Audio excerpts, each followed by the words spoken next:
전당대회 4명이 출마를 했지 않습니까? 국민의힘 전당대회 얘기하는 겁니다. 한동훈 전 비대위원장, 원희룡 전 장관, 나경원, 윤상현 두 의원 4명이 출마를 했는데 그 구도상으로 보면 친윤 반윤으로 나뉘는 것 같다 이런 얘기가 있습니다. 대체적으로 한동훈 전 비대위원장을 지금 비윤으로 꼽고 있는 상황인데 어떻게 보세요? 이게 한동훈 전 비대위원장이 확실히 비윤이 됐다고 판단하세요? 어떻습니까? 저는 그렇게는 보지 않고요. 뭐 많은 분들이 말씀을 주십니다마는 한동훈과 윤석열의 관계는 서로 이제 등을 돌릴 수는 없는 관계다. 좀 공동 운명체다라고 좀 보고 있거든요.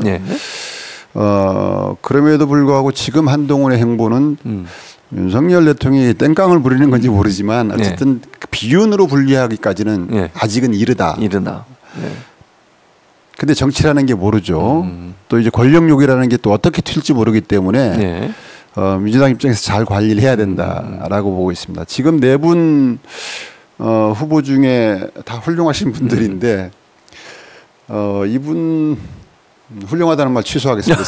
생각해 보니까 훌륭하지 않은 거. 훌륭하지 않는 원희룡 후보의 오늘 발언 맞아요. 상당히 뭐 이재명 대표를 향해서 뭐 감옥에 쳐넣어야 된다고 그런 얘기를 제가 그분하고 물론 도지사 경선 그러니까 경쟁을 하신 경쟁을 했었기 때문에 약간의 사감이 들어가 있기도 하지만 가슴이 없는 분이셔요.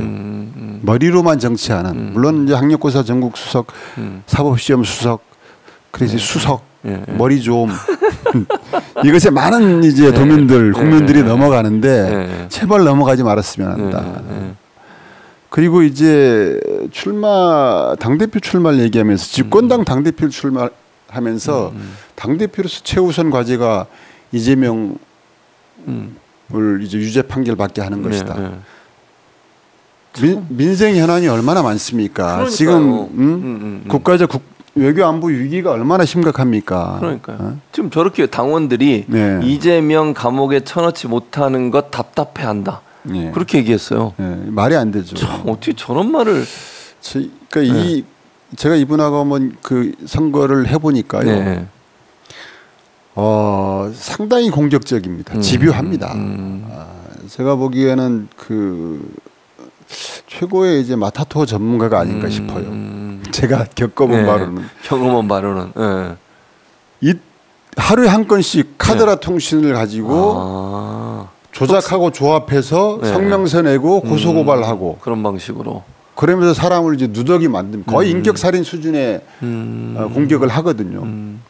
제가 그렇게 당했어요. 당해가지고 수없이 많은 고소고발도 당했죠. 선거 끝나서 검경의 조사를 받아야 되지 않습니까? 두 달 넘게 조사를 받았습니다. 어느 것 하나 기소 의견으로 나온 게 없죠. 그런데 선거는 떨어지고 저는 누더기가 돼 있었죠. 원희룡 캠프에서 그 당시에 한 행동들을 보면 정치적 소신이나 현직이 정치적 소신이나 정책적 비전을 가지고 도민들을 설득시키겠다, 유권자를 설득시키겠다 이런 것의 비중은 거의 없어요. 그러니까 상대방에 대한 증오심, 혐오심만 불러일으키는 그런 정치의 대명사가 제가 보기엔 원희룡이다. 제가 겪어본 바로는. 이번 우리 그 개항에서 이재명 대표하고 경쟁을 했죠. 경쟁을 했지 않습니까? 그랬었죠. 아마 이재명 대표님 피곤하셨을 거예요. 피곤하셨을 겁니다. 근데 참 저는 국민의힘 의원님들과 당원분들에게 드리고 싶은 말이 출마 선언문의 내용 전반을 제가 들여다보지 못했지만 집권여당 당대표로 출마하면서 최우선 과제가 이재명 사법 운운하는 거는 그러니까요. 국민적 예의가 없는 아니죠. 버르장머리 없는 그러니까 국민을 무시하는 태도라고 저는 봅니다. 보여요. 그래서 윤심을 얻었다고 하면서 이렇게 지금 언론에서도 보도하고 있는데 그렇게 보도하고 있죠. 윤심이 잘못된 것이죠. 정상적이지 않다는 것이죠. 윤심이 정상적이지 않기 때문에 그 후보도 정상적이지 않은 거예요. 민생을 얘기하고 요즘 얘기하는 외교안보 위기를 얘기하고 해야 되는데 최우선 과제로 그거 이재명 대표 구속을 얘기하고 이게 말이 안 되는 거죠 사실은.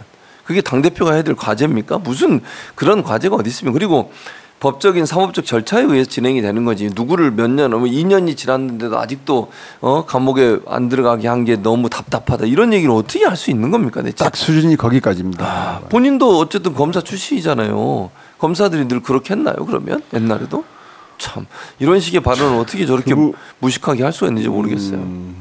저희가 이제 어쨌든 같은 지역이죠. 네. 제주도민들 입장에서는 그렇게 이제 어쨌든 전국적 인물이어서 나이 드신 분들은 보호하고 키워주고 싶은 제주도민들은 도민들이 마음속에 자리 잡고 있긴 해요. 제가 같이 경쟁을 해보니까 그렇더라고요. 그런데 도민들도 요즘은 그 마음을 거의 다 내려놨다. 그러니까 도지사를 하다가 중간에 이제 대통령 하겠다고 그만뒀거든요. 네, 맞습니다. 그만뒀고 그랬었죠. 그런 일이 없다라고 했다가 없을 것이다라고 했다가 그렇게 왔고 또 원희룡 지사가 제주도를 운영하면서 정말 정책적으로 성공 모델을 만들어 가지고 그걸 전국화시키고 그런 걸 인정받아서 대한민국 국민들이 원희룡 하면 대표되는 이제 정책적인 성공 사례 이런 것들을 만들어내고 온 게 아니라 그냥 정치적 계산에 의해서 온 것이죠. 정치적 계산에 의해서 제주도민들을 활용하고 정치적 계산에 의해서 버리고 온 것이거든요. 그런데 또 이제 윤심이라는 포장을 하고 또다시 당대표에 도전하고 당대표에 도전하면서 최우선 과제가 이재명 죽이기라는 그것도 법을 전공했다는 사람이 있을 수도 없는 법 상식적으로 맞지도 않은 얘기를 한 것이죠. 그래서 저는 이제 국민들의 수준이 용서치 않을 것이다. 특히 이제 국민의힘 내부에서도 올바른 평가가 있을 것이라고 보고 있습니다. 그래서 이 네 사람이 전부 다 지금 뭐 어디아니라고 얘기하는 그 구조도 좀 깨지고 있는 것 같고 원희룡 전 장관 같은 경우는 지금 아까 말씀한 이런 여러 가지 상황으로 봤을 때 도저히 정말 자기하고도 안 되는 사람이라는 생각이 들 정도예요. 이재명 대표에서 그렇게 어떻게 말을 합니까? 그것도 당대표에 출마자로 나온 사람이 그런 표현을 막 한다. 대놓고 언론도 다 있는데 그러니까 언론이 받아쓰잖아요. 이렇게. 이런 천박한 생각을 갖고 있는 사람이 어떻게 당대표가 되면 되겠습니까? 이게 진짜. 그러면서 아마 뭐 정치는 그런 것 아니냐라고 하겠죠. 정치가 그런 게 아니잖아요. 제가 실은 며칠 전에 그 의원회관 앞에서 잠깐 뵀거든요. 반갑긴 하더라고요. 그러면서 툭 던지시는 말씀이 정치는 또 그런 거 아닙니까? 그렇게 또 던져요. 그래서 좀 생각을 좀 바꿨으면 좋겠습니다. 저희가 이제 같은 제주 출신이기 때문에 진정 존경받는 지도자로 거듭났으면 하는 게 저희 본 마음이고요. 민주당 이재명 대표께 국민들께 이번 발언에 대해서 무릎 꿇고 사과하시라. 무릎 꿇고 사과하시라. 그게 원희룡이 다시 태어나는 길일 것이다. 이런 조언을 하고 싶습니다.